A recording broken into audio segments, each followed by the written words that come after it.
and the high ponytail with all the ribbons. And you're right. Even now, I don't know that pink is cool, but like no, right, but the moms and the daughters are all wearing all these sparkly matching outfits. Yes, it's insane. You can spot them from like miles away. It is. Thank moms you. Are moms that like wanted to be cheerleaders and never made the team. Yeah, well, so they're stage moms. They're stage moms. Yes. They're definitely stage moms for sure. Same with they're the dance audience, moms, like doing the moves with. Yes. Yes, they're like. Oh, I got it. And let me tell you, I had to sit through so much practices. You know, I mean, Lauren, every night for hours they would practice. Every night I had to pick her up, drop her off, pick her up, drop her off, and. You're right, Lauren. And then they would force them to do football and basketball, and they would get so mad. But while the girls would be cheering out during basketball, you're right. The mothers would be like, yeah, I've seen it. It's crazy. It is. And I did not want, my daughter became a cheerleader all on her own. And trust me, I was not like, yay, be a cheerleader. I was like, oh, no. And then she ended up, thank God, she quit her senior year, which, I was kind of like, really? You've been cheering since fourth grade and now you're going to quit your senior year? But it was a lot for her. She was getting a lot of migraines because it was just very stressful trying to have a social life, do your schoolwork, and literally practice 6 nights a week. And then on Sundays, Lauren, they would have to go. Saturdays, I think she was in the gym all day. And by the way, she cheered for a team that always made the nationals. Like they were one of the best, okay, which was her high school. But then on Sundays, she had to go to tumble. So it was like she cheered, practiced every night. And then on the weekends, it was the gym. And then Sundays she would go where they, flip in the air at the gym. And they called it tumbling. We had to drop her off at tumbling. Yeah. So she was getting a lot of stress headaches. She was like, when she would get them, she would just start to throw up all the time.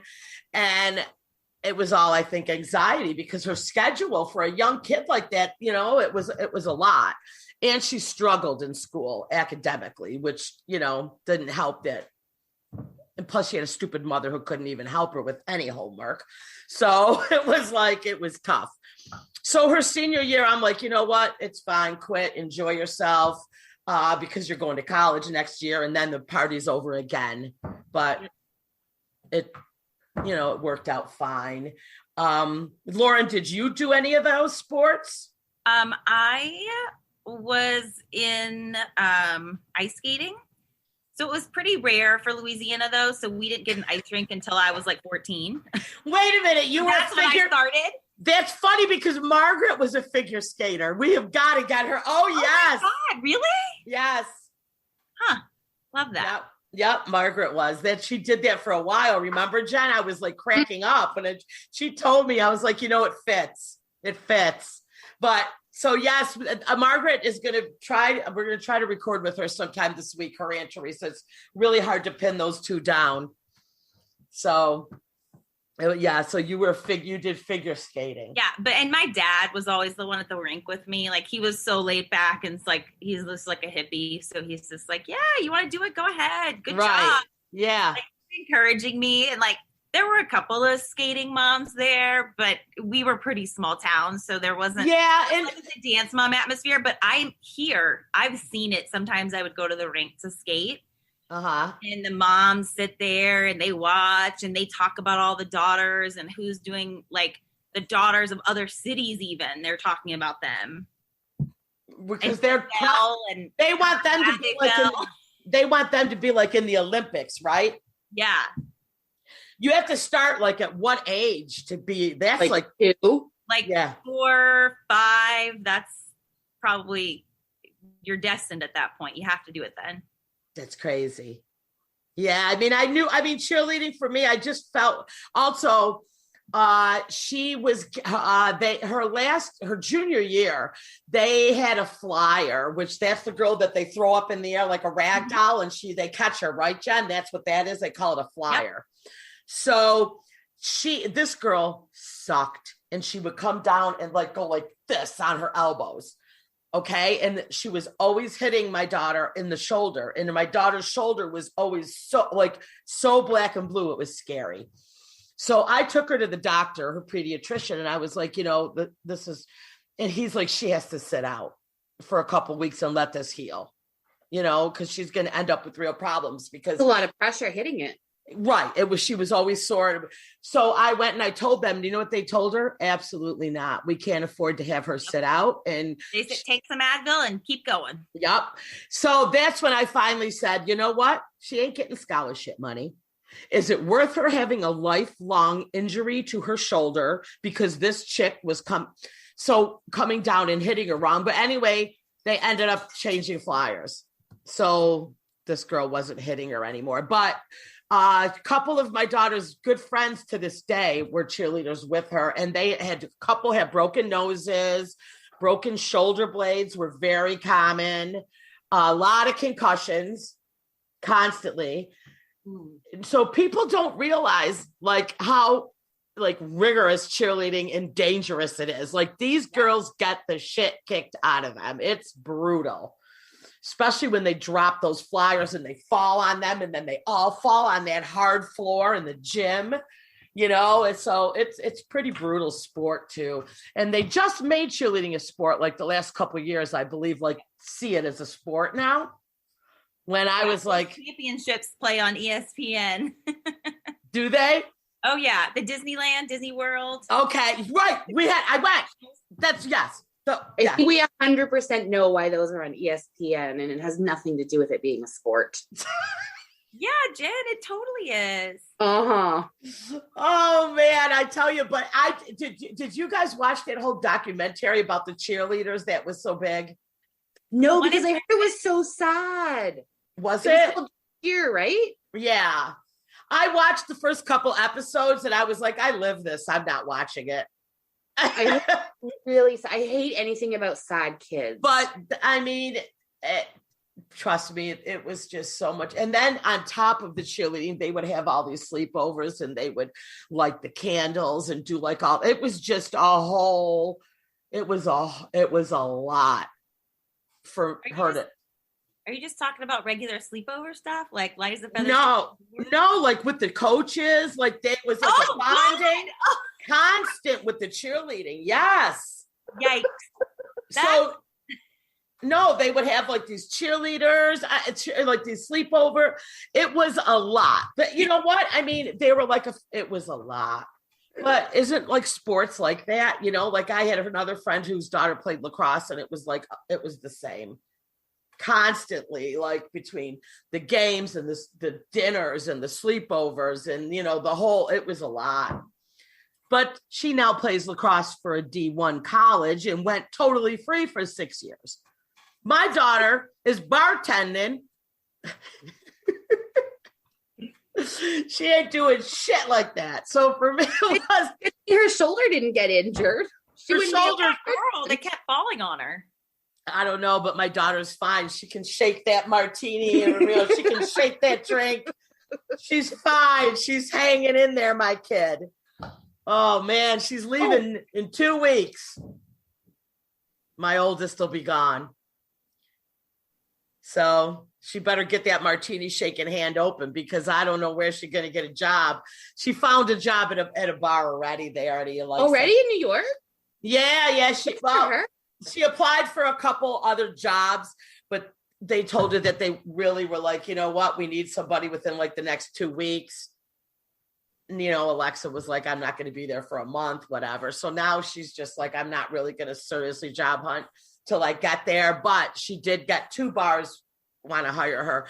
And I think one is like, they're upscale restaurants. So hopefully she'll be okay, even though it's only 25% open though, Lauren. So she's going to take a big hit financially. So she's got money packed away and, to kind of make up that difference until she can, Is it a nice restaurant? Do you know, or like a bot, like a? No, she said it's upscale because she's not going into the city.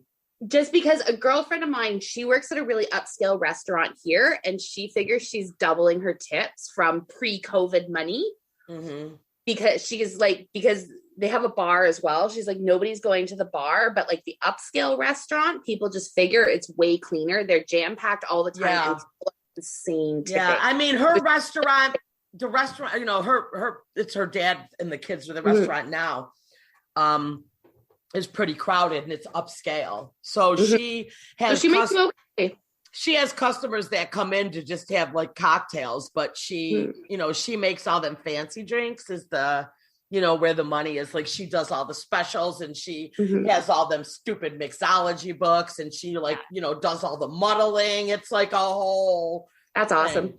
But financially, I don't know how busy they're going to be. The bars are going to be down there. She can waitress, she can bartend. So she also can manage, I think, you know, manage a bar.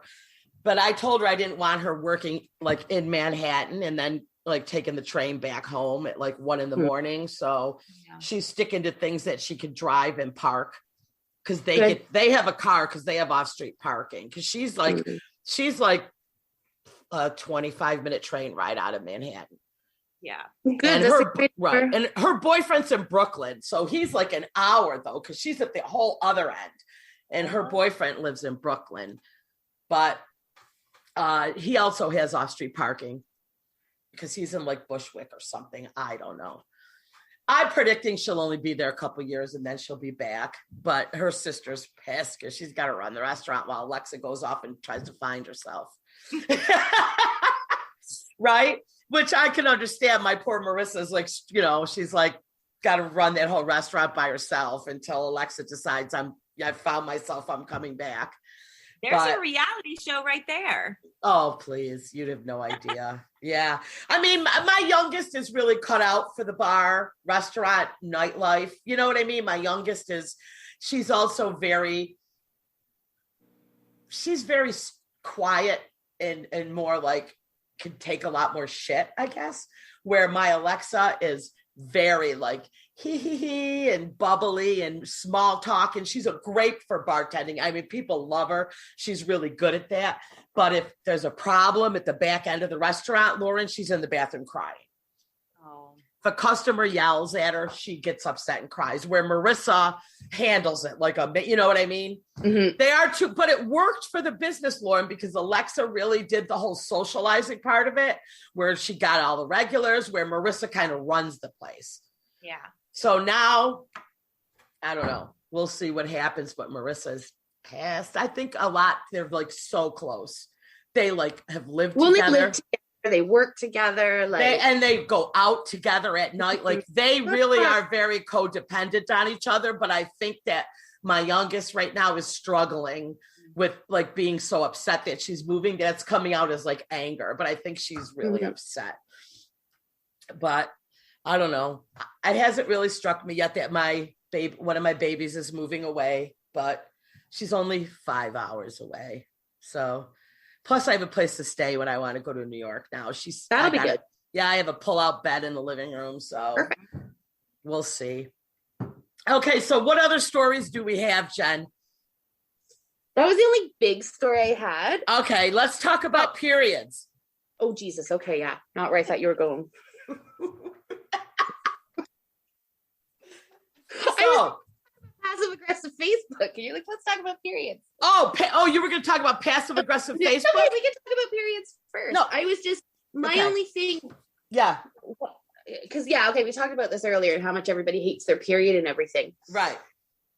And I've just had a really crappy week, and then, I've been working out regularly, and like none of my clothes fit all of a sudden. Wait a minute. Like that. Are you gaining muscle? No. Oh, they're baggy. No, well, they were. And then this week they wouldn't fit. You went from. So your diet, are you saying you're failing at your diet? Well, I don't think so, but I must be. You can't be failing. You're the only one who's actually sticking to it. Yeah, I know. What's going on, Jack?